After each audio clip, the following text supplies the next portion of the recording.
So we're going to continue our series that we're titling The Patriarchs' Families from Dysfunction to Healing. And we're going to be talking about Isaac today. We're going to talk about Isaac's struggles with discernment. Last week we talked about Abraham's struggles with boundaries. And so today we're going to take a look at an in-depth look, really, at Isaac's life. And I think we're going to walk away with at least 3 areas in which, quite frankly, he needed more discernment to be able to walk with the Lord in a way that was more helpful to his wife and to his children. And the first thing we're going to see, and I'm going to show you here, is that he struggled to even recognize that his family had spiritual needs. And why do I say such a bad thing about him? It seems like I'm speaking so bad about the patriarchs. And here we have our prayer, right? That we say, Baruch atah Adonai Eloheinu, God of our forefathers, God of Abraham, God of Isaac, and God of Jacob. You know what's amazing is that the focus is not on Isaac, Abraham, and Jacob, but the God of Jacob, the God of Isaac, the God of Abraham.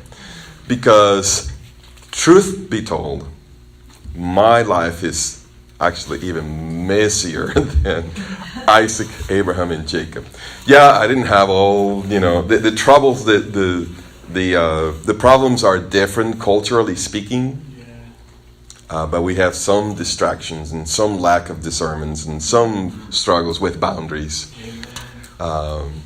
Just as strong as they had. I think we battle the same human nature and the same enemy of God's people. Amen. And so some of the things are going to look a little bit the same. So he did struggle. We're going to see in chapter 25 of Genesis how he struggled to recognize the needs of his family. We'll see how his story develops, beginning with a kind of a ho-hum, no problem kind of beginning, and then building from there. So we're going to read in chapter 25, Genesis. We're going to begin in chapter 19. It says, "Now these are the generations of Isaac, Abraham's son. Abraham fathered Isaac. Isaac was 40 years old when he took for himself Rebekah, the daughter of Bethuel the Aramean from Padan Aram, the sister of Laban the Aramean, to be his wife. And Isaac prayed to Adonai on behalf of his wife because she was barren. And Adonai answered his plea, and his wife Rebekah became pregnant. But the children struggled with one another inside of her, and she said, 'If it's like this, why is this happening to me?'" We're going to come back to this phrase because this phrase is key in the Hebrew. So she went to inquire of Adonai. And Rebekah, the daughter of Bethuel the Aramean. Okay, I'm reading again. I went a little bit ahead of myself. So we're going to read up to verse 22 here.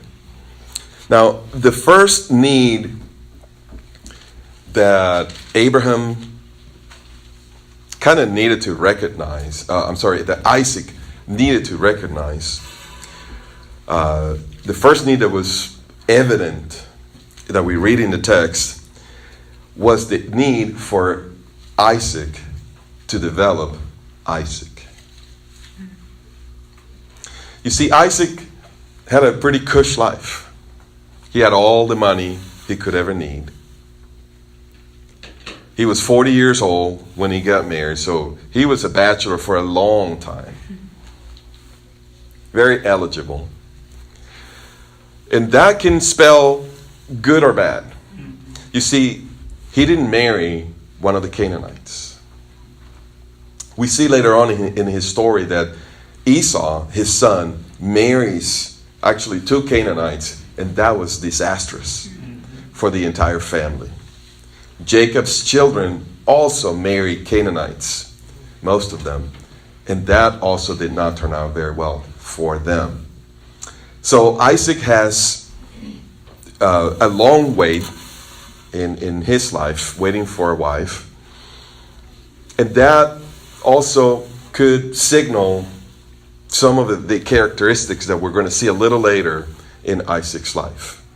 Perhaps he was a little bit socially awkward. Didn't have Twitter, Facebook, Instagram. It's kind of hard to make friends that way. Didn't have any dating sites online. And if they had any, it was full of Canaanites anyway. So it's kind of hard. I think he was a little bit passive. Not unlike his father, Abraham. But I think it went a different route with Isaac, because we're going to see a little later that Isaac was far less social than Abraham was. So Isaac didn't have the man-pleasing tendencies as strong as Abraham, perhaps because he didn't have as social contact as Abraham had. So he was kind of secluded into himself, quiet man, and maybe that wasn't such a good thing by the time he acquired a wife. See, by the time you're 40, you're kind of set on your ways. And besides that, his wife was considerably younger than him. For Rebekah to be single, unmarried, by the time that Eliezer goes and finds her, that signifies that she was rather young. So if he was 40, I'm tempted to say that she wasn't even 20. And that makes for some challenges in the relationship. And so the first thing that we already can begin to discern from his story is that Isaac needed to kind of develop Isaac, socially speaking. We see that after he gets married, he prays for his wife, and she is healed. But if you pay attention to the text, she doesn't become pregnant until he is 60 years old. So I'm also thinking, okay, dude, if you had that powerful prayer life, why did it take 20 years? Yeah. Now, it doesn't necessarily mean that there's something bad with him.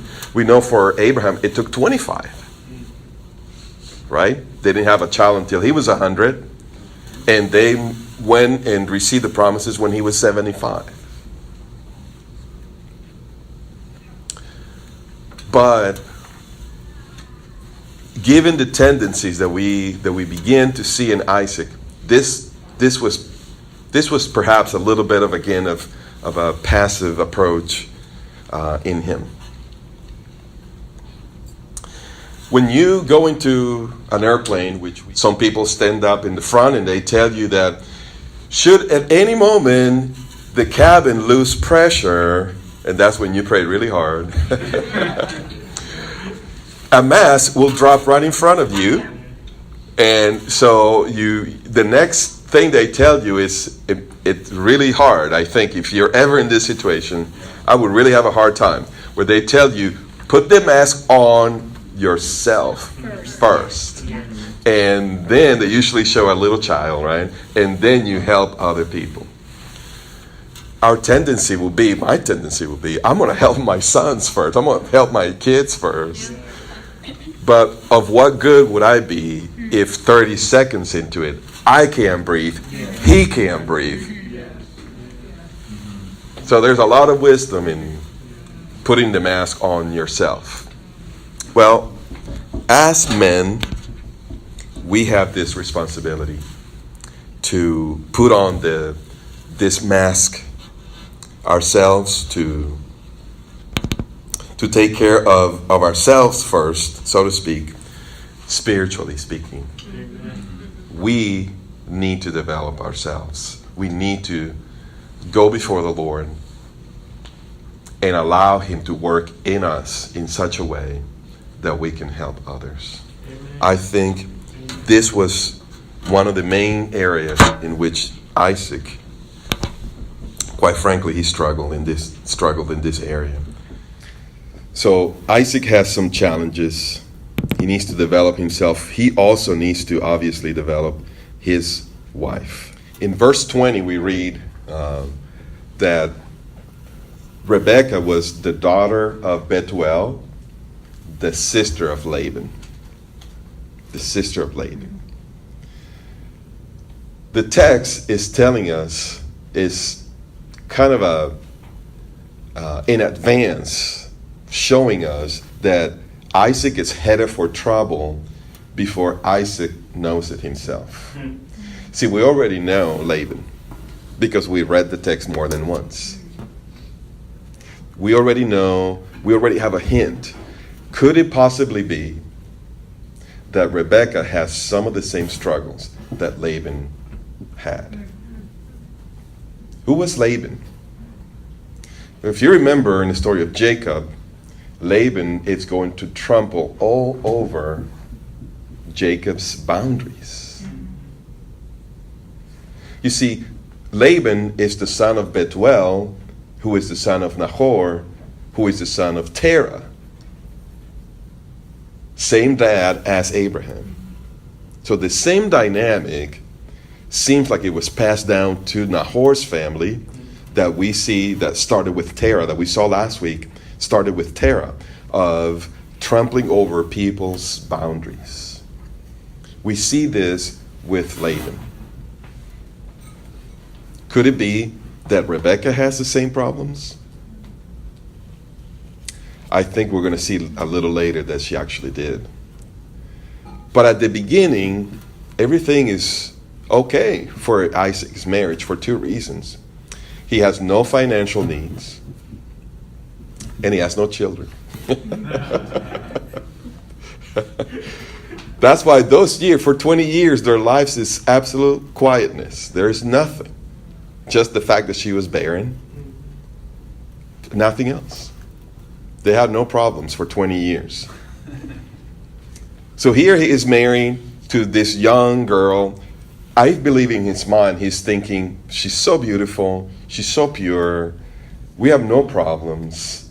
And she is thinking, he's so handsome, he has so much money, we have no problem. So they get along just fine in 20 years. You know, they're kind of used to each other. They have no problems.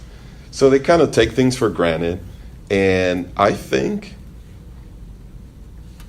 Isaac fails to recognize his wife has some spiritual needs.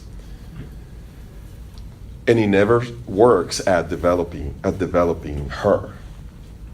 He doesn't work at developing himself, so much less at developing her. Problem is, he's going to pray, she's going to become pregnant, they're going to have twins. And they're going to give him the trouble of their life. So not only did Isaac need to develop himself, develop his wife, but I think he also lacked the discernment to understand from the birth, to understand his two boys right from birth. You see, he didn't realize his sons were going to be high maintenance. Yeah. He had a low maintenance marriage, but everything was about to change. The problem is, Isaac is a low involvement person. When you have low involvement with high maintenance, this is a recipe for trouble. This is a recipe for neglect. And that's what happened between Isaac and his sons. He neglected their spiritual needs to the point that he was not even aware of what their needs were. So Isaac, he struggled with understanding what the needs were for himself, for his wife, but he also struggled discerning the nature of his family's needs, his personal needs, his family's needs. If you don't think they have needs, then you're Not even going to think about what is the nature of their needs. But this is about to hit him, and hit him really, really hard. It says in 25, Genesis 25, beginning in verse 27, it says, when the boys grew up, Esau became a man knowledgeable in hunting and an outdoorsman, while Jacob was a mild man, remaining in tents. I believe in other versions, this actually says that Esau was a hunter before he was a hunter, a skilled hunter. And it says that he had a desire for game. He had, in the Hebrew it says, the game was in his mouth. The game as in hunting. Really signifying that he had an appetite for game, for hunting, and for this kind of meat, this kind of food. He's going to have an appetite problem. That's what he's going to have. Jacob, on the other hand, it says that he was a mild man. I don't know, the translations, they really struggle with this phrase in the Hebrew, because the word in the Hebrew is tam, which means, for instance, when you have a sacrifice, it needs to be blameless. So that word blameless is tamim. And it has the idea of being complete, of lacking nothing. So in some sense, what we see here at play, the Torah, again, it doesn't give us words just for no reason. This is a contrast between the two boys, between the two men. Because one has a hunger, has an appetite. The other one is complete. You see the contrast there? One is always lacking something. He has that appetite. He has a hunger. The other one sees himself as content. He lacks nothing. He's content. Now, Jacob is going to have his own problems. This is not to say that he's perfect by any means. But at least we see the nature of the two boys here. Something that Isaac failed to see, and actually went along encouraging the appetite that Esau had, and neglecting the nature of Jacob. What's amazing is that Jacob was so much like Isaac, but Isaac failed to see that. And he loved Esau so much that he was blinded to Esau's needs. So the needs of both boys were neglected. One was just flat out neglected, Jacob's. And the other one, he never even perceived. Because he loved him so much, he liked him so much that he didn't see the needs that Esau had. Let's keep reading. Verse 28, it says, now Isaac loved Esau because he had a taste for wild game. Here's the phrase. He had a taste for wild game. But Rebekah loved Jacob. So Isaac loved Esau. And he gives us the reason. He had a taste for wild game. He had an appetite. That's what that word means. He had a mouth. Literally in the Hebrew it says he had a mouth for wild game. Who had this mouth for wild game? Both of them. It's actually Isaac. In this verse, it's actually Isaac. Isaac loves Esau because Isaac has a problem with appetites as well. Later in the story, Isaac is going to ask Esau, hey, why don't you go and find me some wild game like you always do, the way such as I love. The word love here is important. Such a side love. Isaac loved Esau, and he loved wild game. It was an appetite that they identify each other with, but it was not from the Lord. And Isaac was never able to discern that in order to help Esau. Verse 29, it says, Now Jacob cooked a stew, and when Esau came in from the field, he was exhausted. So Esau said to Jacob, Please feed me some of this really red stuff, really red stuff, because I'm exhausted, I'm famished. And that is why it is called Edom. Edom means red. And so there's a play on words there with the red stuff that Jacob had made. And so Jacob said, Sell your birthright to me today. Sell your birthright to me today. This is Jacob's problem here.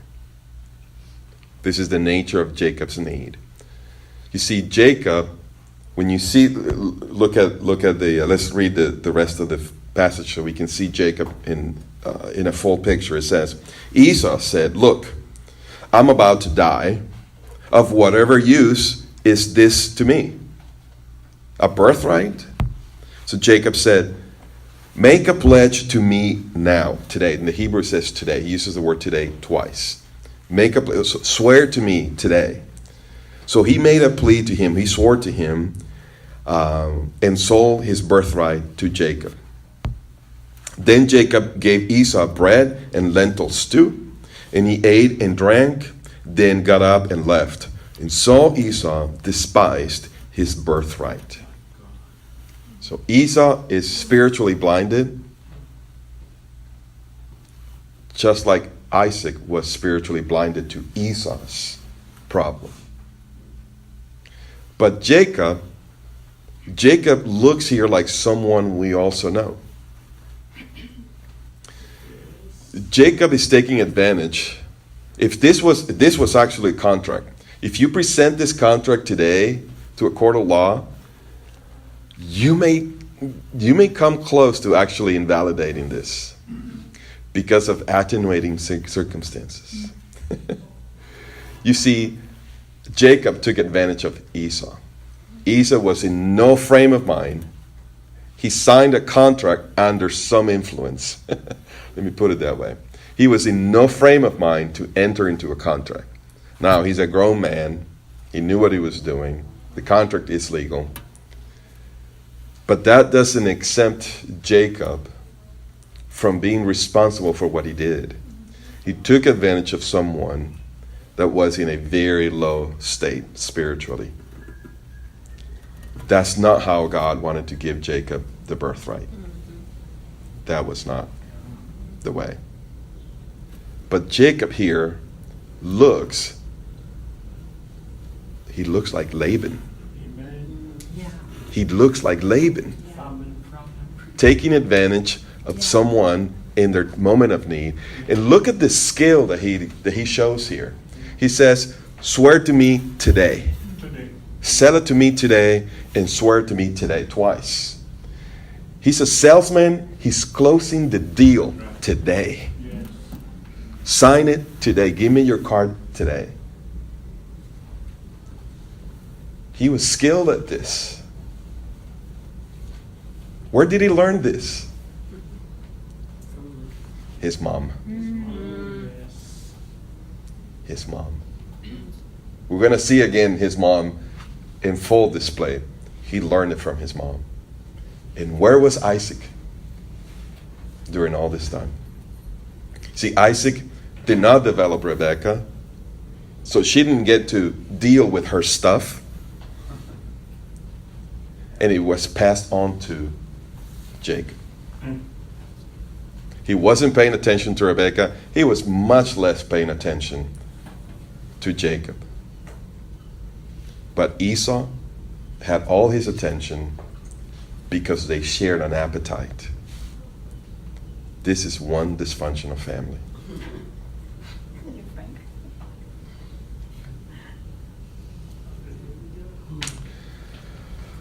I don't know about you, but quite frankly, I have a problem with appetites. I do. I have a problem with literal appetite. I really do. And it's spiritual. It's really hard. Really hard. I went to Arizona and I had a plan. I'm going to go in the hotel pool and I'm going to exercise. I'm going to swim. I can't exercise fully because I have arthritis on my knee, so otherwise I will be playing basketball every chance I can. I love playing basketball. That's my way of exercising. I can't walk or run. It's boring to me, and I can't even do it because my knees hurt so bad. I can't do it. I can't do it 3 times in a week. That's how much it would hurt. And so I had a plan to go swimming. It didn't happen. I had a plan to not eat as much as it didn't happen.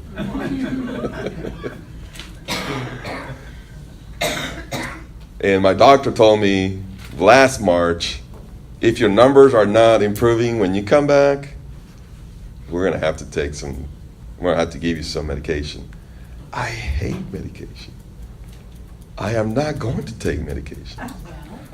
Well, that's the thing. See, can you shore in that appetite? I'm not being successful, to be honest with you. I'm not.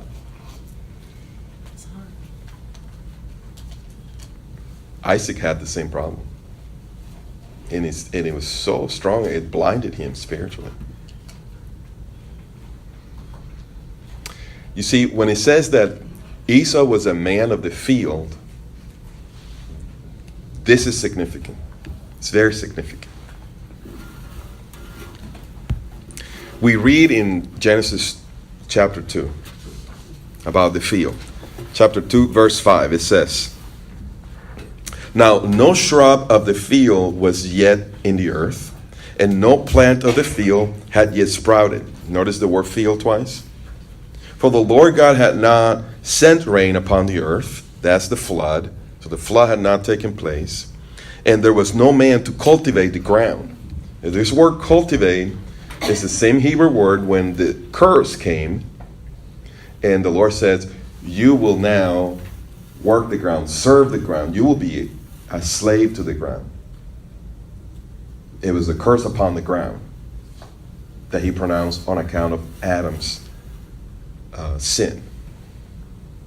So this verse is saying that the fall had not taken place. That's what this verse is saying.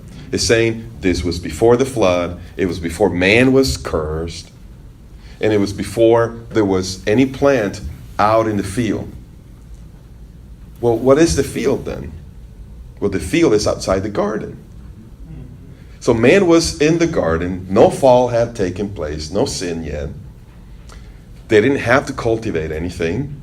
They would just pick the fruit from the trees and just eat. No bugs to kill. No weed to take care of. It was before the fall.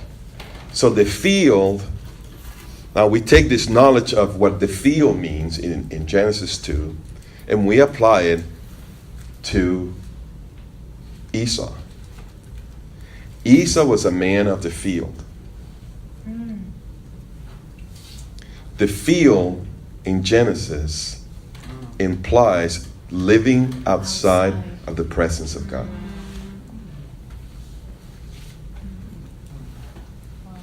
And what's amazing is that it says in a phrase that we read over it and it means nothing unless we contrast it with this little data from Esau, that he was a man of the field, because it says that Jacob lived in tents. And you see the word for tent is ohel. And the word for the tabernacle is ohel moed. The ohel moed is the tabernacle.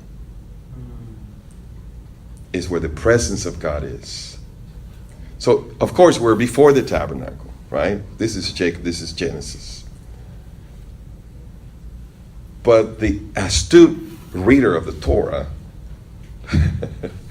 is drawn in by the Spirit, by the words that the Spirit is using in the text, contrasting the two men and telling us one man is about dwelling inside,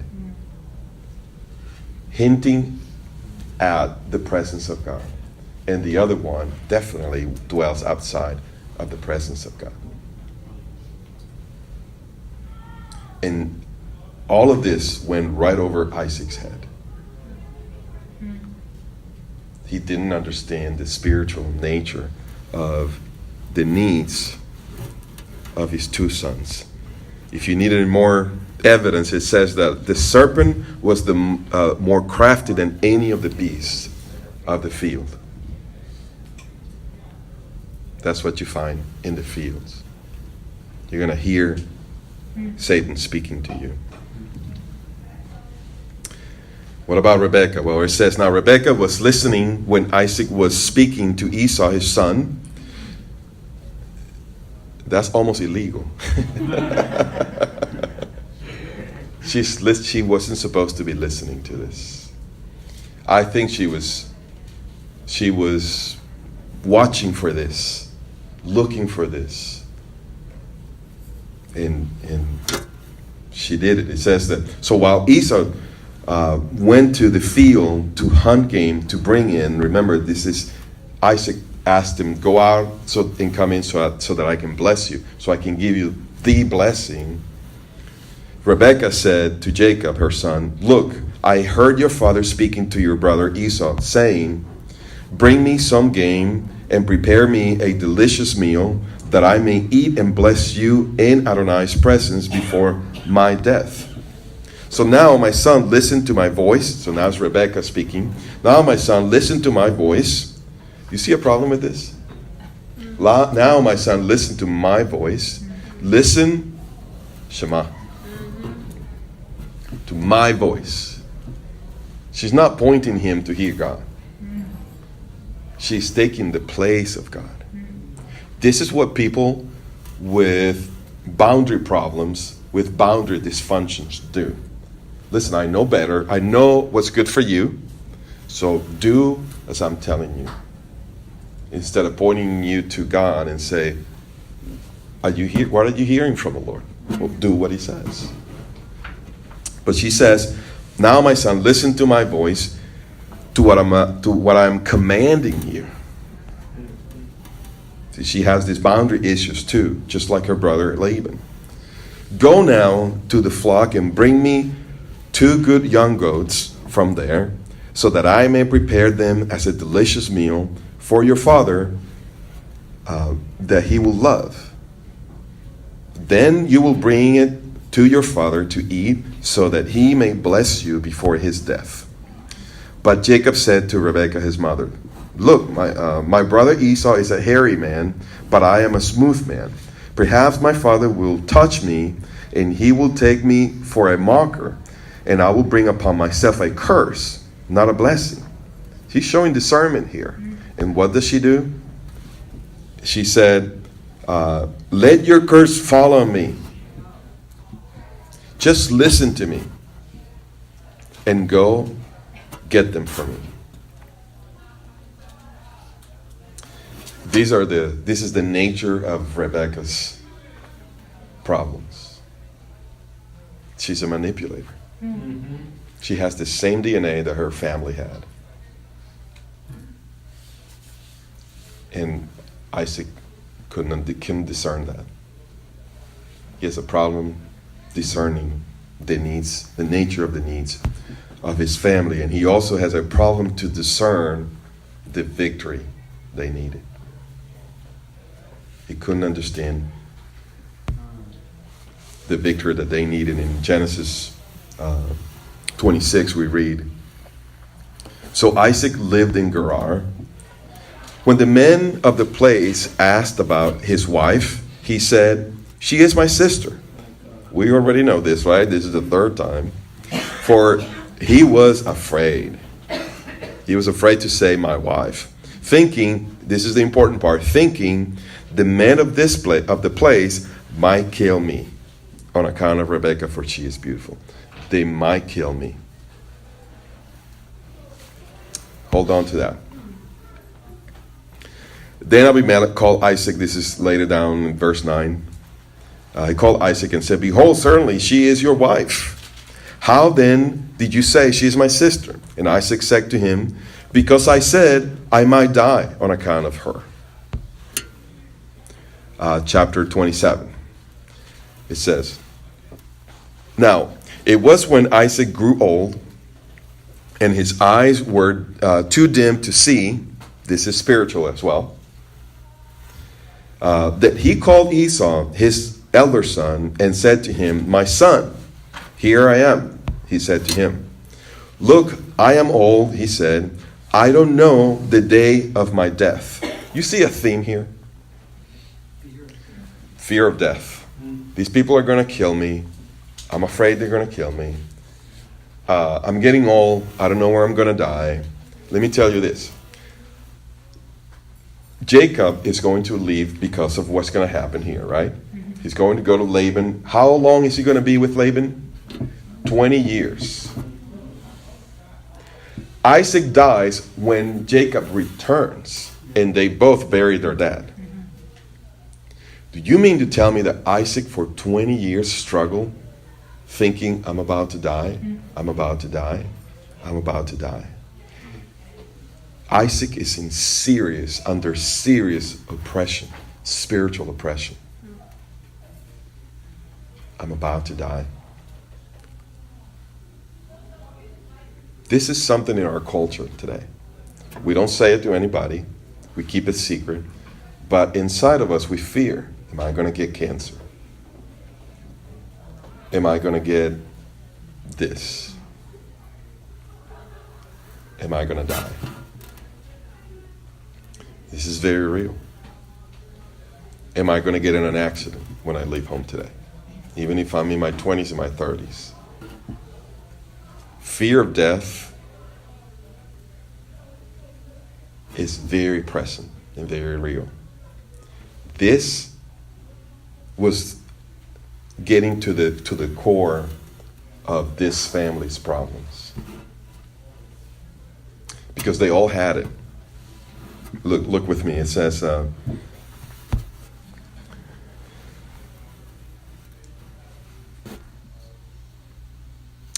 he asked him to go and bring some game and prepare the meal for him.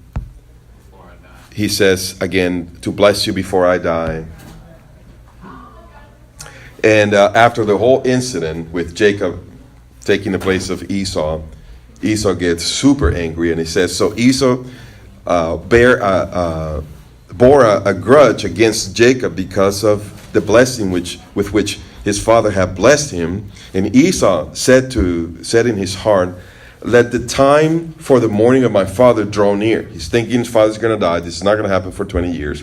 "So that I can kill my brother." This is a spirit of death and a spirit of murder that is in this family. So devastating.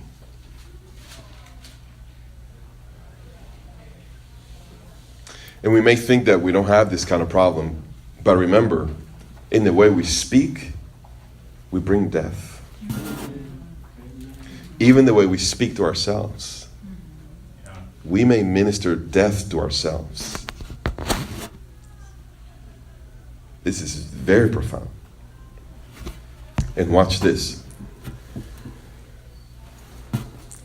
Now Rebekah was reported the words of Esau, her eldest son, that he wanted to kill Jacob. So she said and called for Jacob, her younger son, and said to him, "Look, your brother Esau is consoling himself about you with the thought of killing you.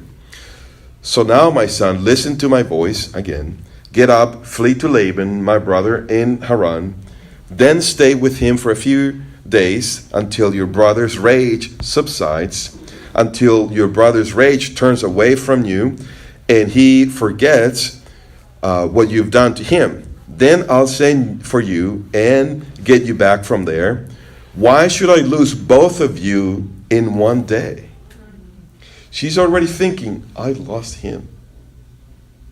She can see death all over Esau.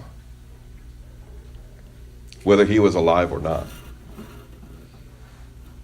You see, she also struggled with this thought of death.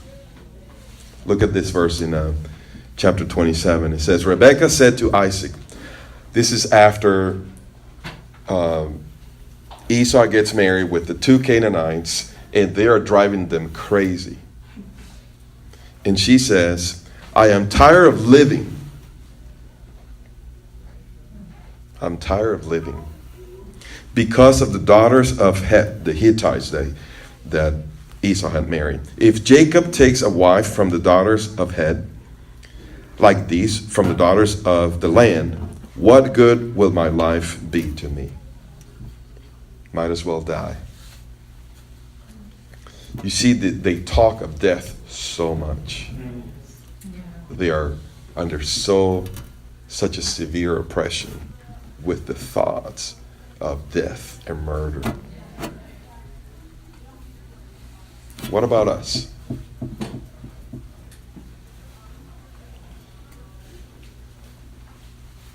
A few years ago, I had a favorite show on TV. CSI. And this was the same time that I was learning about Leviticus. As you know, I love Leviticus. And so I'm learning in Leviticus that death is the strongest source of uncleanness and is the ultimate enemy of life. Holiness is all about life. Death is the opposite of holiness. And so the more I watch the show, the more that I'm sensitive to the death that invariably takes place with the corpse and the autopsy that always happened. And I begin to refrain back from this, and I begin to develop a sensitivity to death, even in the shows that I watch. And I get to the point where I can't watch this anymore. Our TV is so full, our culture is so full of death. Whether it is through zombies, vampires, or crime shows. I mean, honestly, I'm watching the Hallmark Channel with my wife. That's what I'm watching. Right? I'm a sensitive man.